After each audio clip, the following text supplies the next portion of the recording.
آمد محمد به شاهنشهی. هزاران درود هزاران سلام ز ما بر محمد علیه السلام. اللهم صل علی محمد و علی آل محمد. هزارها شکر به سوی درگاه پروردگار که ما و شما را امت محمد صلی الله علیه و آله و سلم گردانید. شاعر میگوید انبیا در کنه او حیران شدند.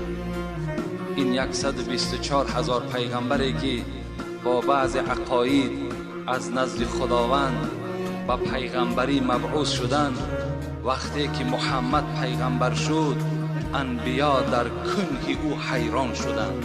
همه حیرت افتاد. این چگونه شخصیت است، این چگونه بنده است، این چگونه پیغمبر است که ای را خدای مهربان حبیبی خود خواند. انبیا در کنه او حیران شدند. سرشناسان نیز سرگردان شدند. همه سرگردان شد. این چی سیر بود که خدای مهربان 1400 سال پیش در روی عالم فاشش گردانید.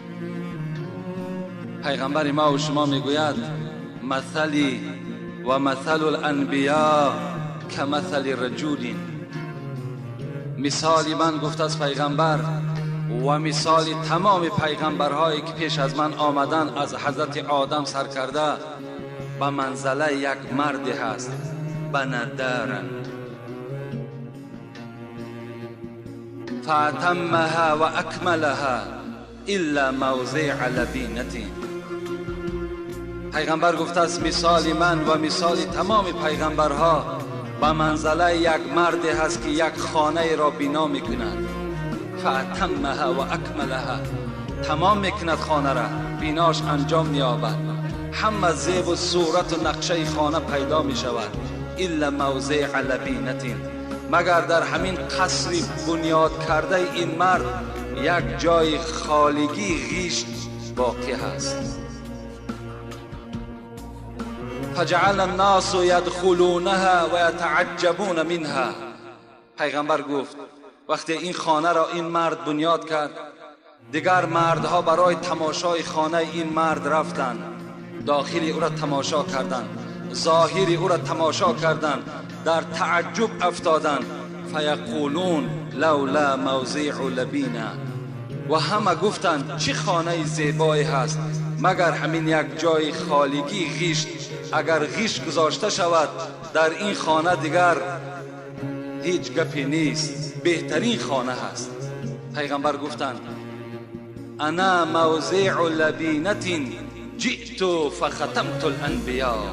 انا همون جای خالگی غیش گفت من هستم، آمدم تا که تمام پیغمبرها را مکمل بسازم. مکمل ساختن همه پیغمبرها گفت.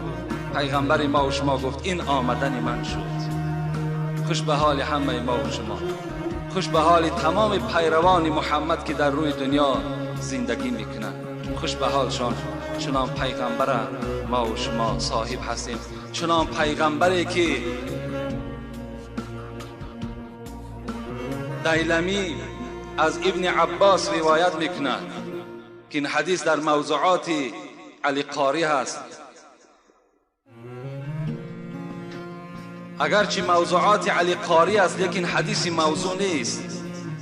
دیلمی میگوید ابن عباس بر من خبر داد، این روایت از ابن عباس است که پیغمبر خدا گفت اتانی جبرائیل فقال یا محمد لولاک ما خلقت الجنه لولاک ما خلقت النار. ابن عساکر باشد باز زیاد میکند لولاک ما خلقت الدنیا. ای محمد گفته از جبرائیل خدا پیغام داد که اگر تو در اراده من آفرینیش تو نمیشد، اگر در نقشه من پیدا کردن تو نمیشد، ای محمد ما جنت نمی آفریدیم.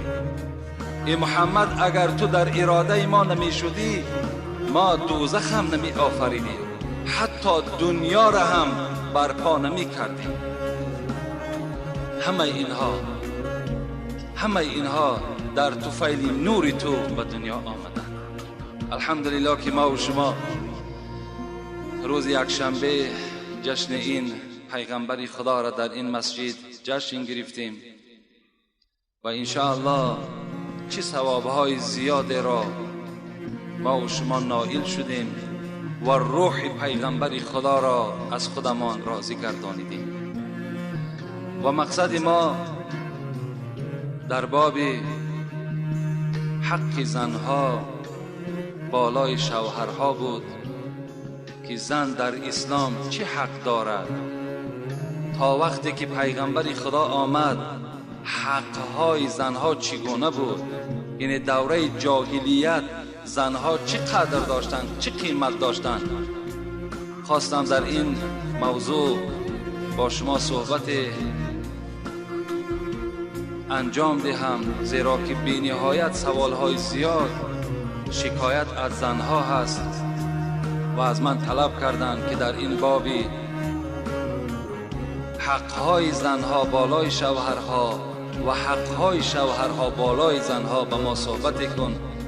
لیکن از بس که یک چند برادر ما از ما طلب کردند که در باب فضیلت امر معروف و نهی از منکر چی ثواب دارد و بسیار هم ضرور برای آنها بردن این کسیت بوده است، من خواستم که این صحبت امروزه را در این باب امر معروف و نهی از منکر آغاز کنم.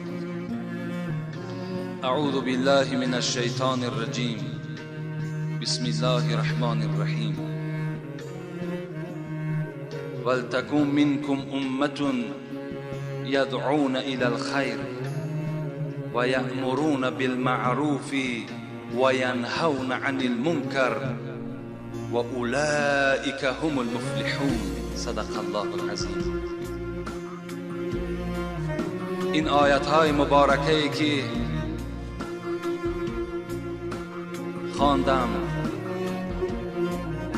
از سوره مبارکه آل عمران است، آیت 104 این. خداوند می فرماید ای بندگانی که من شما را خلق کردم، ای بندگانی که در روی دنیا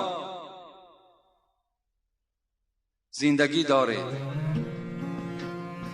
خدا میگوید باید که در بین شما یک گروه شخصانی باشند که مردم را به سوی کار خیر دعوت کنند. در روی دنیا برادرای عزیز هم کار خیر است هم کار بد است. با کار خیرش شما بی نهایت مکافات عالی از نزد خدا میگیرید، لکن به سبب کردن کار بد شما در عذاب خدا گرفتار میشوید. خدا میگوید مردم را باید شخصان در بین شما وجود داشته باشند که مردم را به سوی کار خیر دعوت کنند. و یأمرون بالمعروف و ینهون عن المنکر. در بین شما مردمان باشند که دیگر مردم را امر معروف و نهی از منکر کنند. پیش از آنی که من دوام آیت به شما تحلیل کنم، ناگفته نماند که امر معروف و نهی از منکر چی معنا دارد. زیرا که برای بعض اشخاص مردم وقتی میشنوند که در فلان معرکه امر معروف شده است، برای آنها چی گران است، چی یک واقعه هست، چی یک حادثه ناخوشی هست که فلان معرکه با امر معروف انجام یافت.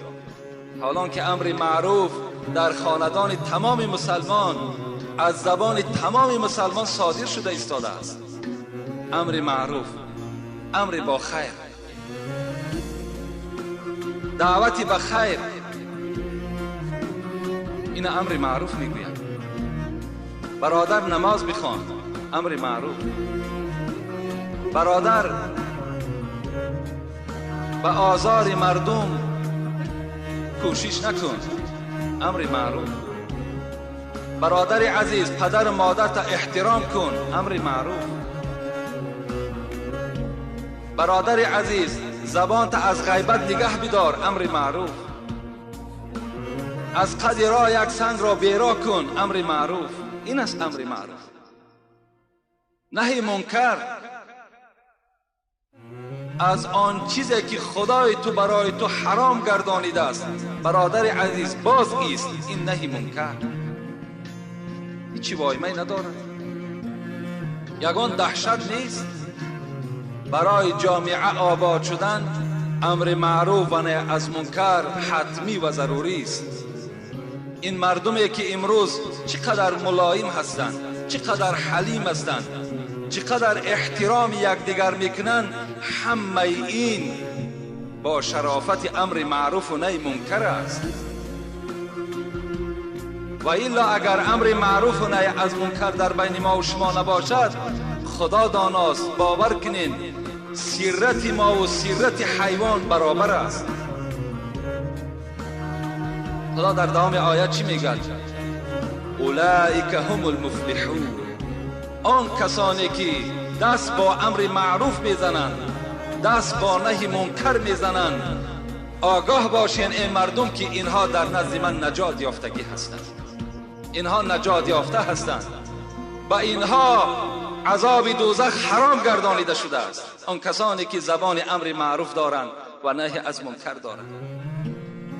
پیغمبر خدا که راوی این حدیث حضرت حذیفه است میگوید والذی نفس محمد بیدی، قسم به خدا میگوید پیغمبر، لتأمرون بالمعروف ولا تنهون عن المنکر او لیوشکن الله ان یبعث علیکم عقابا منه ثم تدعونه فلا یستجاب لكم. رواه مسلم.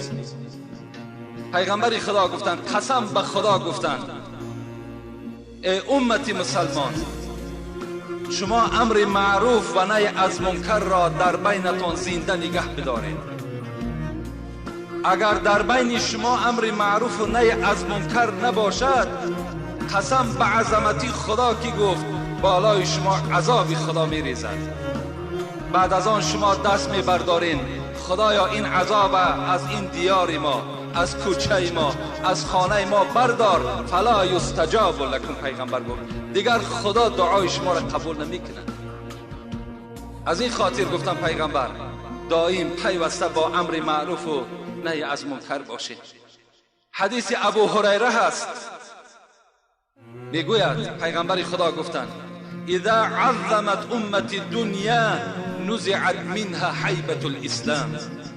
اگر امت من، ما و شما را در نظر دارد پیغمبر، اگر امت من دوست دارنده دنیا شوند، اگر امت من در محبت دنیا غرق شوند، اگر امت من همین دنیایی که همگی برای اینها 50 سال یا 60 سال مهلت دادگی است، در همین دنیا اگر عاشق شوند، نزعت منها حیبة الاسلام، از دل این امت حیبت اسلام دور می شود. در دوام چی گفتم پیغمبر؟ و اذا تصابت امتی سقطت من عین الله. اگر امت من زبانش آلوده دشنام شود، وای به حال دشنام کننده، تو بدبخت هستی ای کسی که زبان تو به دشنام آموخته است، آشنا هست. پیغمبر گفتند کسی اگر از امت من زبانش دشنام دارد، سقطت من عین الله، وای از رحمت خدا افتیدگی است، وای از رحمت خدا ناامید باشد. در آخر گفتند و اذا ترکت الامر بالمعروف و نهی عن المنکر حرمت برکت الوحی. اگر در جامعه که، در شهری که، در جمهوری که امر معروف نباشد، پیغمبر گفتند شما دیگر فهم قرآن ده نمی روید، شما فهم حدیث ندارین، از سرزمین شما برکت قرآن خدا می بردارد. اگر در جامعه که امر معروف و نهی از منکر وجود نداشته باشد، همه این برکات، همه این پیشرفت جمهوری ما و شما، همه این کامیابی هایی که در جمهوری ما و شما می شود، همه این خاطر امر معروف و نهی از منکر است. این صدای علماست که مردم را با امر خیر دعوت میکنند. این برکات او هست.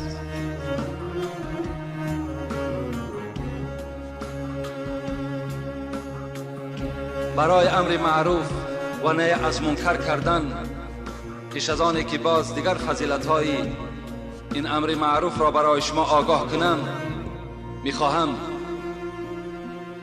سخنهای ابولیث را برای شما تحلیل کنم. حضرت ابولیث سمرقندی که حضرت هم مفسرند هم محدثند، میگوید کیها می توانند که امر معروف کنند؟ کیها ارزنده قپیدن این میکروفون دارند؟ کیها؟ حضرت گفتند برای امر معروف و نهی از منکر انجام دادن 5 وظیفه مهم است و ضرور است. اول، علم،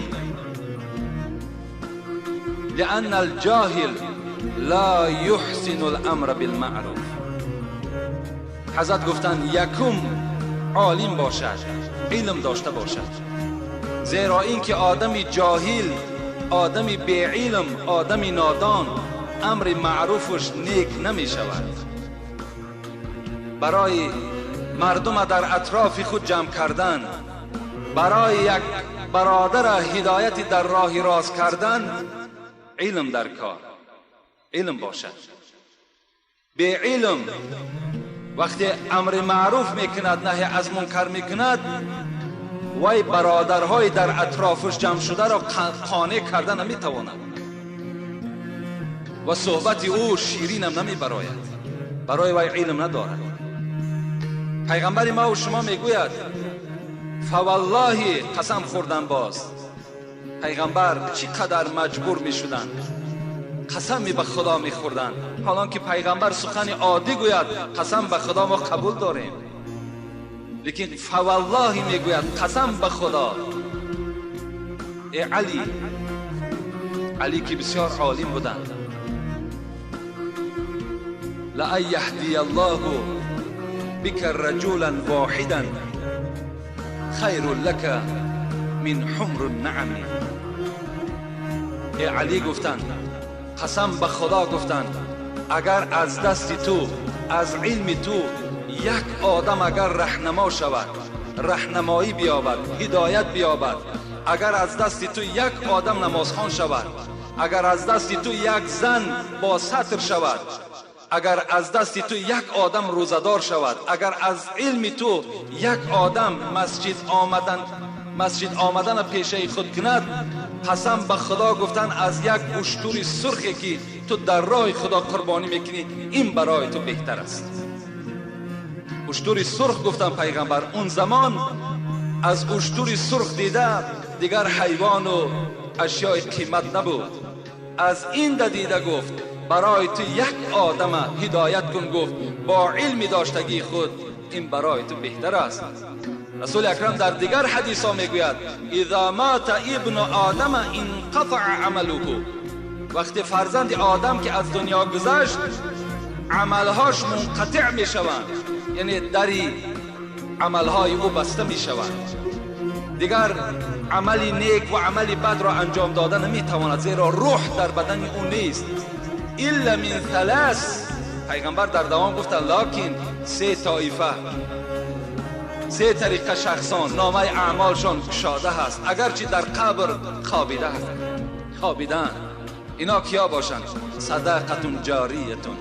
پیغمبر گفت کسانی که در دنیا صدقه جاریه کرده باشند، مسجد بنا کردند یا برای بینای مسجد مبلغ گذرانیدند، کوپرک ها بنا کردند، راه ها ساختند، برای یک دهه‌ای که آب نداشت آب آوردند، برای یک دهه‌ای که گاز نداشت گاز آوردند، و دیگر کردارهایی که صدقه جاریه‌ای که ابدی در حق جان او میرسد، اگر این عملها را انجام داده باشند، گفت پیغمبر چی هست؟ عملهای او منقطع نیست، گفت نامه اعمال او پوشیده نیست، بلکه در قبر هم این کرداری در دنیا کردگیش به فایده او هست. دویم رسول اکرم گفتن او ولد صالح یدعو له، دویم فرزند در دنیا گذاشته باشد، فرزند عرق نوش نه، فرزند پولدار از خدا مغرور و از خدا برگشتگی نه، فرزند نمازخوان، فرزند خدا ترس، دختری با حیا اگر در دنیا ترک کرده و رفته باشد تا قیامت عملهای نیک این فرزندها در نامه اعمال پدر نویسانده می شده است. رسول اکرم سوم گفتند او علم ینتفع به، عالمی که در دنیا علم داشته باشد از علم او مردم بهره برداشته باشد. کسانی که اگر از یک موعظه عالم یا از یک تعلیم عالم اگر هدایت یافته باشد، اگرچه عالم از دنیا هم که گذرد عملهای نیکی او هم در نامه اعمال عمل کننده و هم در آن عالم نویسانده می شده است. بین یکم علم، لیکن عالم هایی که اگر سکوت داشته باشند، عالم هایی که برای که مردم را احترام کنند خاموشی را پیشه خود کرده باشند، چی؟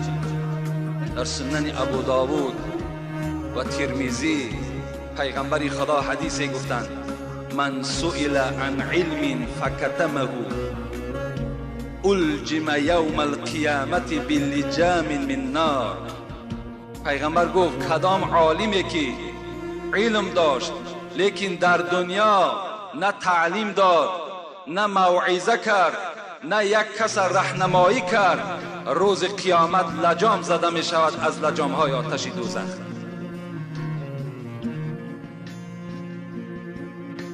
با سکوت کار پیش نمی رود، با خاموشی کار پیش نمی رود.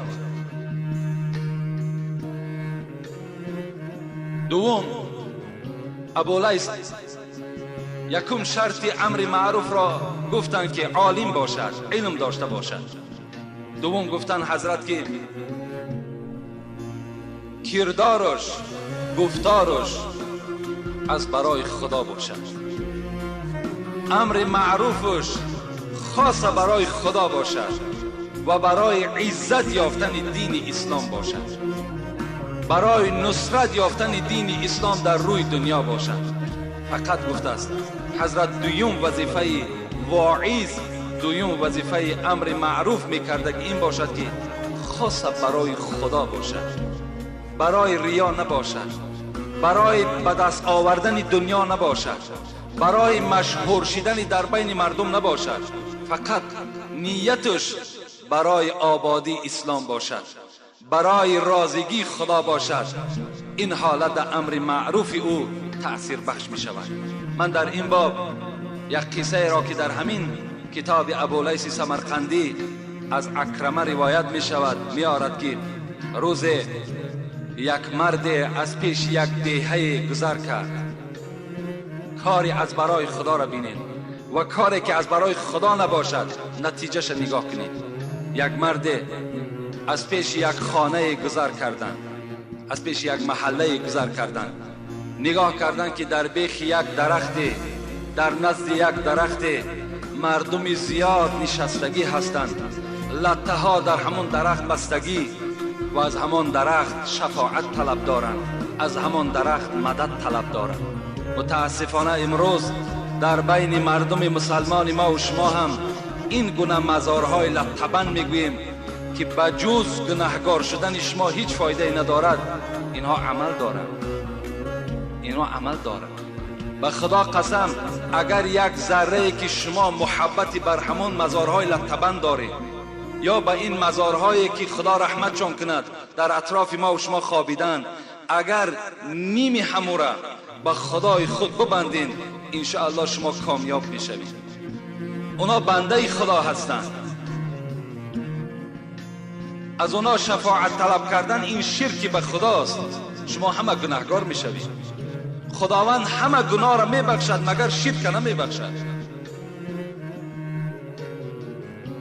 این مرد دلیر نگاه کرد که مردم در نوده های این درخت لطه میبندند و شفاعت طلب میکنند. مرد خدا پرست بود، مرد خدا ترسکی بود. در حال در دل خود قصد کرد که الحال خانه میروم، تبر را میبردارم، آمده این درخت را ریشه‌کن میکنم، زیرا که مردم را این درخت گمراه کرد. به خانه آمد، تبر را گرفت، برگشت به سوی همین درخت. در راه شیطان که گمراه کننده تمام مردم است و از آن جمله آن مردمی که در نزد این درخت نشسته بودند که به وسواس شیطان این درخت را عبادت میکردند، شیطان پیش راه این مرد را گرفت و گفت کجا می روی؟ گفت در اون موضع، گفت درختی هست که مردم وی را عبادت میکنند و مردم از خدا دور شدند، میخواهم که این درخت را ریزه ریزه کنم. شیطان چی گفت؟ و تو چی حاصل است؟ گفت چی لازم؟ از میده کردن او چی فایده دارد؟ دید که مرد به نهایت یک غیرت اسلامی دارد، تمام عملش فقط از برای خداست. دید که مرد قبول ندارد، گفت با یک شرط، گفت از پیش من دور میشوی، من تو را اولا نمیگذارم و اگر بخواهی که از من گذری با من گوشتین میگیری. اگر مرا در همین گوشتین اگر مغلوب کنی، مرحمت را درخت را پاره پاره کن. بگد این مرد که از برای خدا بود، چنان قوت خدا بر این بخشیدگی بود که این شیطان را میگد 3 باره که گوشتین گرفتن در زمین زد. شیطان دید که این غیرت ایمانی و اسلامیش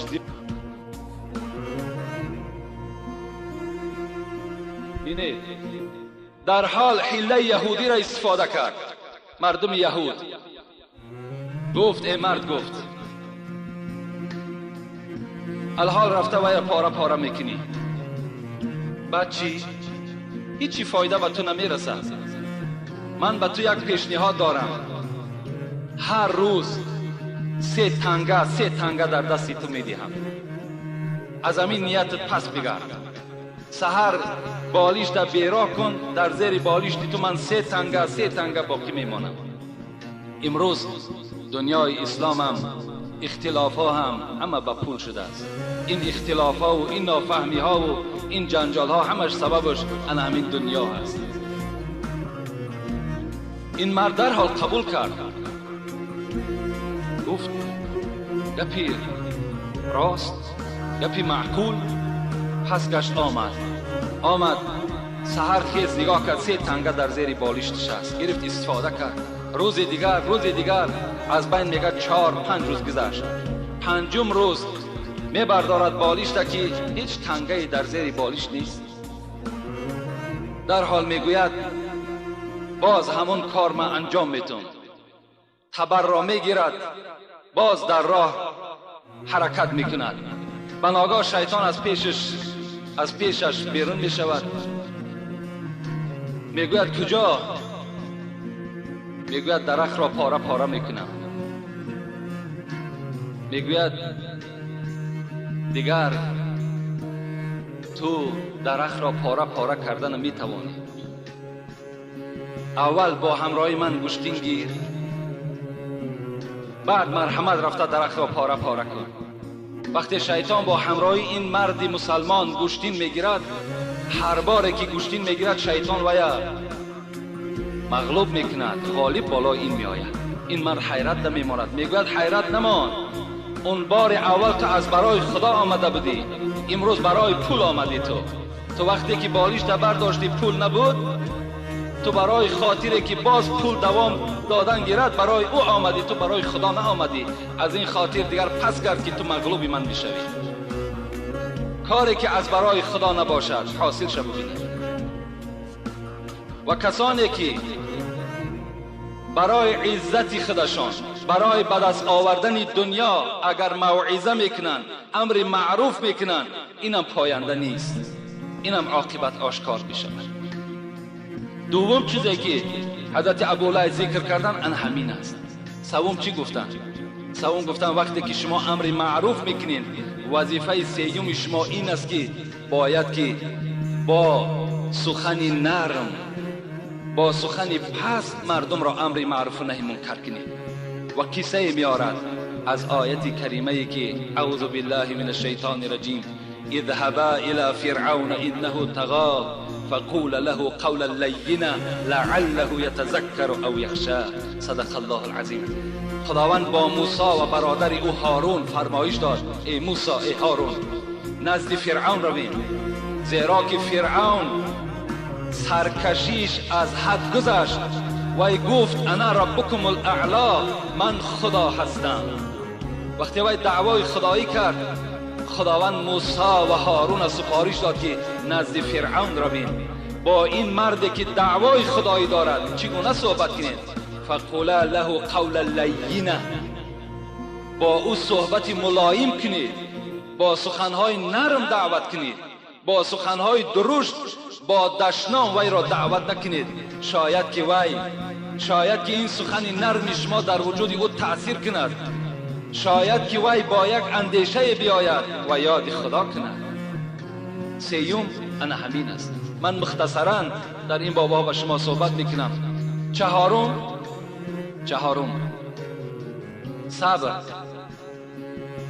در امر معروف حضرت ابوالعیس گفتن که صبر را برای خود انتخاب کنید. صبر، زیرا باز آیت قرآن دلیل میارد. اعوذ بالله من الشیطان الرجیم، سوره لقمان، یا بنی اقیم الصلاة وامر بالمعروف وانه عن المنکر واصبر على ما اصابك ان ذلك من عزم الامور.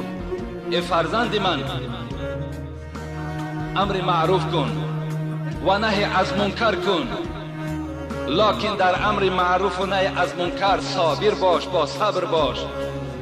و بعد امر معروف و نهی از منکر شاید که بالای تو چه واقعه های رخ دهد، چه عذاب ها و چه مشکلات بالای تو بیاید، لیکن اجرش هم گفتن حضرت لقمان خیلی زائد است، خیلی کلان است. پنجم چیزی که ابوالعلی ذکر کردن این است که آن کسی که امر معروف میکند و نهی از منکر میکند خود عمل کننده باشد، در سخن میگفتگی خودش عمل کننده باشد. اگر عمل کننده نباشد در زیر این آیت داخل می شود اعوذ بالله من الشیطان الرجیم یا ایها الذین آمنوا لما تقولون ما لا تفعلون کبر مقتا عند الله ان تقولوا ما لا تفعلون. سوره صف. خدا میگوید ای کسانی که دعوای ایمانداری میکنید، چرا میگوید خود نمیکنید؟ چرا مردم به امر خیر دعوت میکنید؟ چرا مردم نهی منکر میکنید لیکن خودتان اصلاح نشدید؟ کبر مقتا عند الله ان تقولوا ما لا تفعلون. خدا میگوید چه ناپسند است، چه ناخوب است، چه عذاب دهشتناک است برای آن کسانی که در دنیا امر معروف میکنند لیکن خود عمل کننده نیستند. چه عذابی هست، چه دهشتی هست، چه شرمندگی هست. رسول اکرم میگوید مثل العالم الذي يعلم الناس خيرا ولم يعمل به كمثل السراج يضيء للناس ويحرق نفسه. متفق علیه. مثل عالمی که این میکروفون در دستش است، مردم با تمام عملهای خیر دعوت میکند لیکن خودش عمل نمیکند. رسول اکرم گفتند مثل علامین چراغی که میسوزد، روشنیش مردم استفاده میکنند لیکن خودش درونسوز میشود، مثل همین است. یؤتی بالرجل یوم القیامة فتلقى بالنار.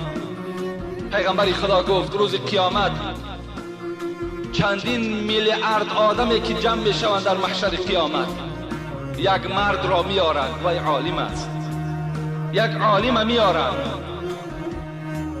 فتلقى بالنار، در آتش دوزخ میپرتاینش، فتندلق اقطاب بطنه. پیغمبر گفتند و یا چگونه در دوزخ می پرتایند؟ در حالتی که روده های او بیرون از شکم او هست. روده ها در بیرون است. فیدور بها کما یدور الحمار فی الرحا.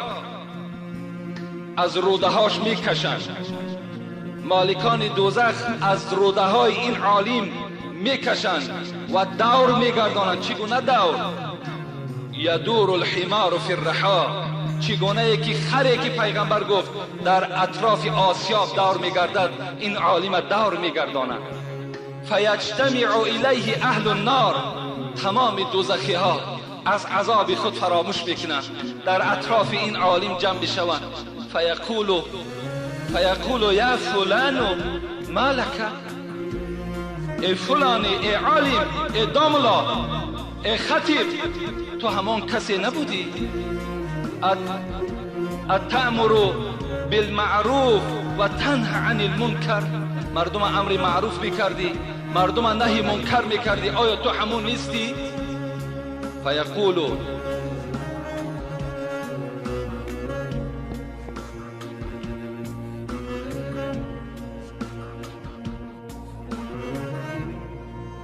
در اطراف این عالم جمع میشوند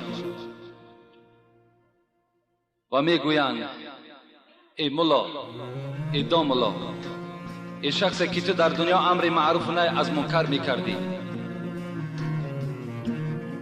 آیا تو همان نیستی؟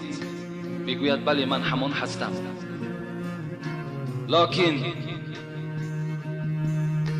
آمر بالمعروف ولا آتیه و انها عن المنکر و آتیه.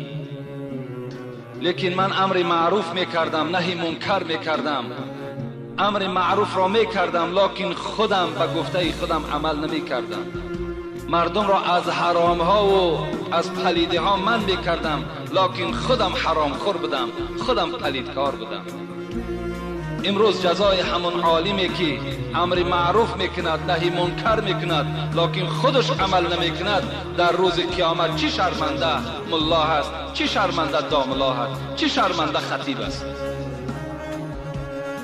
این 5 وظیفه‌ای که ابولیث سمرقندی گفتند برای آن کسانی که در دنیا امر معروف و نهی منکر میکنند، باید از این 5 وظیفه مکمل باشند، پره باشند. حضرت عایشه چی میگوید؟ میگوید بار پیغمبر خدا گفتند انه خلق کل انسان بنی آدم. تمام فرزند آدم آفریده شده است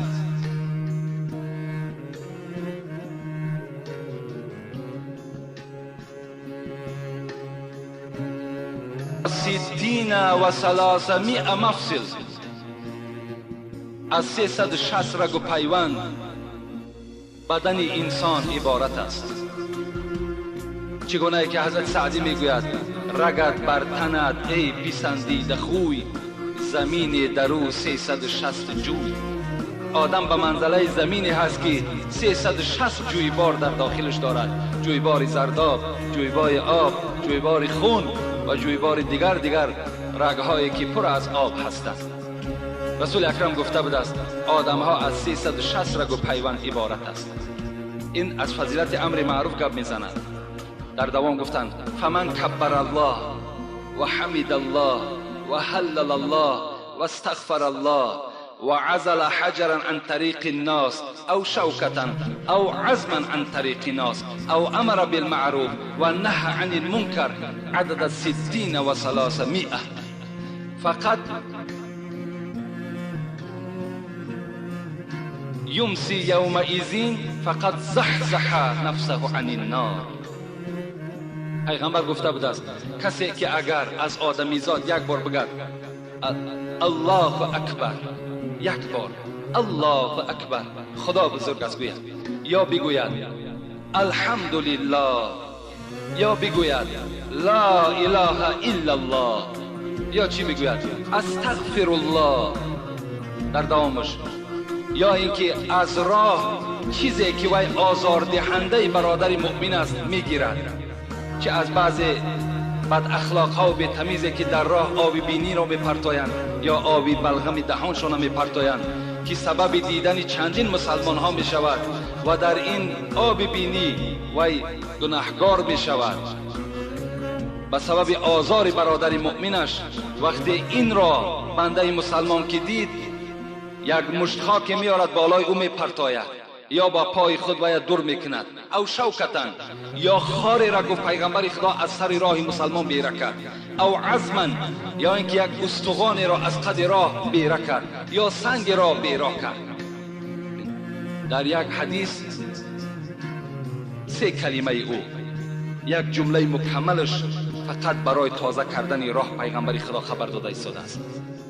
زیرا که پیغمبر خدا از این راه تازه کردن برای ما و شما چنان حدیث بیان کرده است که اگر این حدیث برای ما و شما تأثیر کننده باشد تا آخر عمر در راه هر چیزی که آزار دهنده باشد ما تازه میکنیم. پیغمبر خدا چی گفتند؟ عرضت علی اعمال امتی حسنها و سیئها.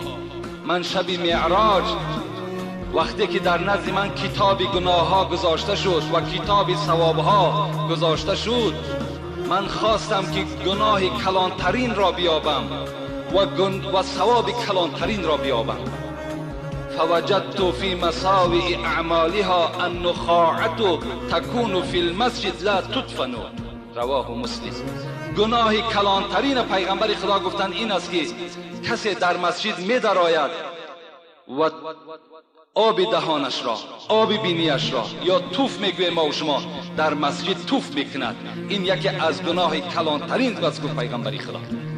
کسی که اگر آب بینیش داشته نمیتواند، کسی که آب دهانش قپیده نمیتواند، برای او باید که روی مالچه باشد. میتواند انسان در داخل مسجد با روی مالچه چی بینی خدا چی دهان خدا پاکیزه کند و گناهگار نمیشود. لیکن جورته اگر قصدن در مسجد اگر توف می اندازد یا آب بینی می پرتاید، پیغمبر خدا گفت این گناه کلانترین است. لیکن در دوام گفتند و وجدت فی محاسن اعمالها العزا یمات عن طریق الناس. ثواب کلانترین گفتم پیغمبر خدا در کتاب ثواب در شب معراج در این یافتم که در قد راه چیزی که آزار دهنده باشد، چی خار باشد، چی سنگ باشد، چی آب دهان باشد، وی را بنده مسلمان برای آنی که برادرش آزار نیابد بیراه کند به نهایت ثواب کلانه نائل می شود. قصه منصور یادم آمد، خدا رحمت کند منصوره. وقتی میگد از دنیا میگذشت فرزندش خیرات کرد. فرزند عزیز گفت تکفین و تجهیز مرا تو به عهده میگیری، کفن من به ذمه تو، غسل من به ذمه تو، جنازه من به ذمه تو، در لحد گذاشتن من به ذمه تو. فرزندش هم عالم بودن. این وظیفه ها را فرزند بعد وفات پدر قصه را کوتاه میکنیم انجام دادند. با دست خود برده در لحد پدر را گذاشتند شیخ منصور را. شب در خواب دیدنش.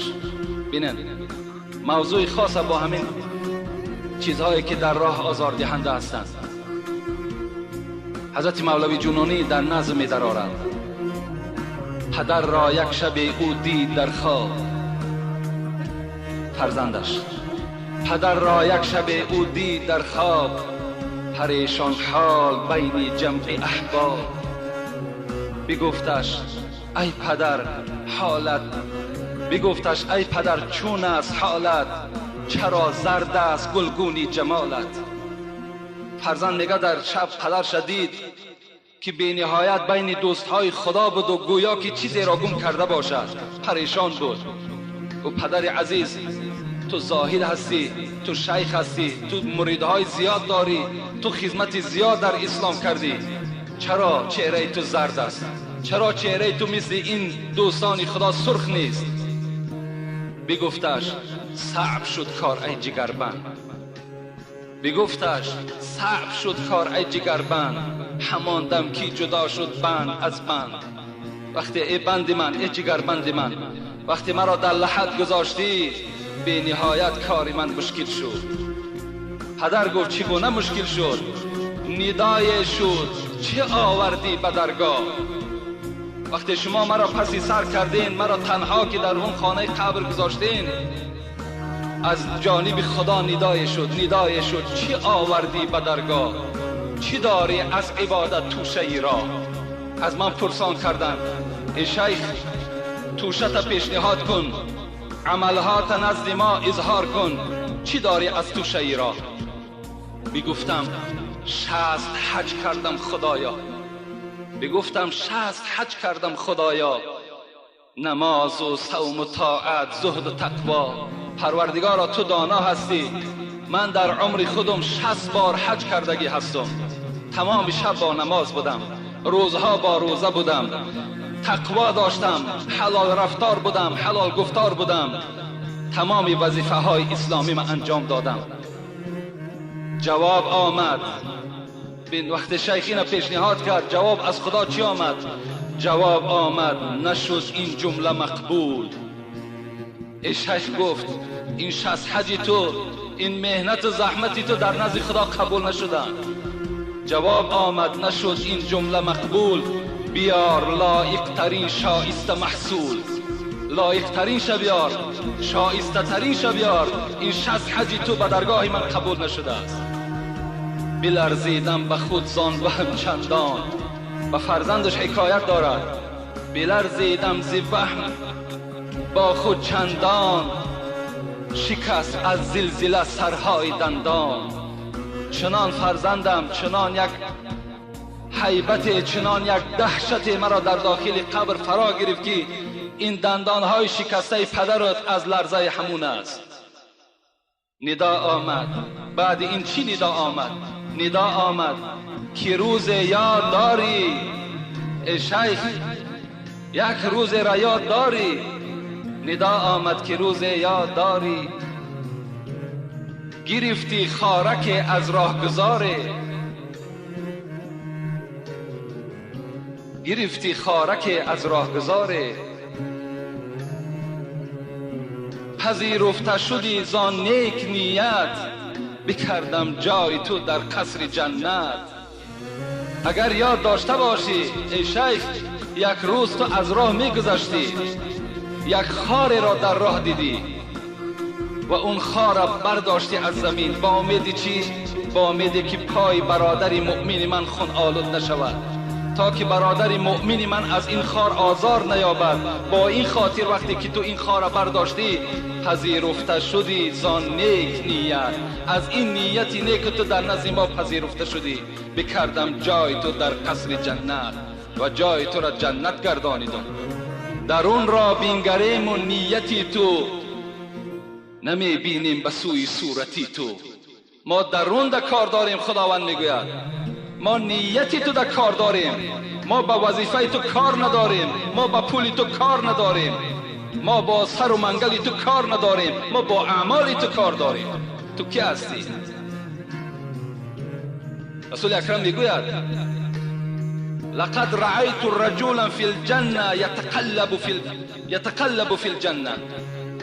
شب معراج یک مرد را دیدم که در جنت سیر میکرد، تمام باغهای جنت برای او گشاده بود.